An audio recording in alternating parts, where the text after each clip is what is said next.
Hello masters, అందరికీ నమస్కారం. ముందుగా మనందరి ప్రియతమ గురువైన డాక్టర్ బ్రహ్మర్షి పితామహ పత్రి గారికి, అలాగే స్వర్ణమాల పత్రి అమ్మకు హృదయపూర్వక నమస్కారాలు. పిరమిడ్ కాల్ సర్వీసెస్ కిడ్స్లో జరిగే గీతా యజ్ఞంలో జాయిన్ అవుతూ రోజు నేను ఒక భగవద్గీత శ్లోకం మరియు దాని యొక్క వివరణ నేర్చుకోవడం జరుగుతుంది మాస్టర్స్. ఈ క్లాసెస్లో నేను మొదటి రోజు జాయిన్ అయినప్పుడు నాకు కనీసం ఆ పదాలు పలకడం అనేది కూడా రాలేదు. అలా ఉన్న నన్ను ఏ మాత్రము కూడా బ్యాకప్ చేయకుండా అందరూ కూడా ఎంతో ప్రోత్సహించి ఈరోజు నేను భగవద్గీతలో ఉన్న మన కృష్ణామృతం బుక్లో ఉన్న 108 శ్లోకాలు కూడా పలకడానికి ఎంతో ప్రోత్సహించారు. Thank you so much Lavanya madam. Masters, మీరందరూ కూడా భగవద్గీత చదవాలని కోరుకుంటున్నాను.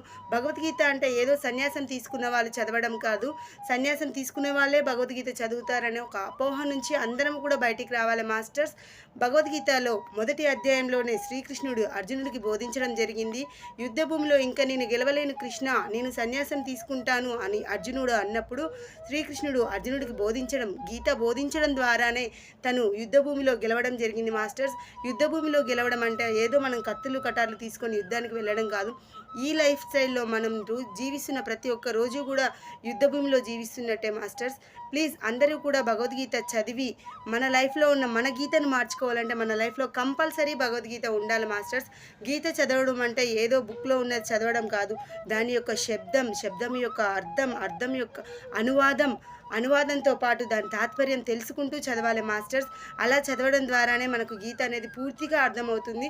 ప్రతి ఒక్క పదం, ప్రతి ఒక్క అక్షరం కూడా ఎంతో అమూల్యంగా, ఎంతో అద్భుతంగా ఉంటుంది మాస్టర్స్. ప్లీజ్ అందరూ కూడా మన పిరమిడ్ కాల్ సర్వీస్ కిడ్స్లో జరిగే గీతా యజ్ఞంలో జాయిన్ అయ్యి భగవద్గీత నేర్చుకోవాలని మనస్ఫూర్తిగా కోరుకుంటున్నాను మాస్టర్స్. మీ అందరి కోసం కూడా ఇప్పుడు నేను ఒక భగవద్గీత శ్లోకం చదువుతున్నాను. 2వ అధ్యాయం 30వ శ్లోకం.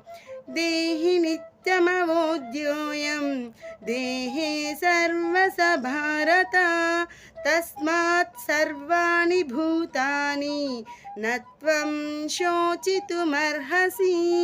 తాత్పర్యము: అన్ని దేహాలలో ఉన్నది ఆత్మే, అది చంపబడేది కాదు. కాబట్టి అర్జున, జీవుల కోసం శోకించడం అనేది తగని పని.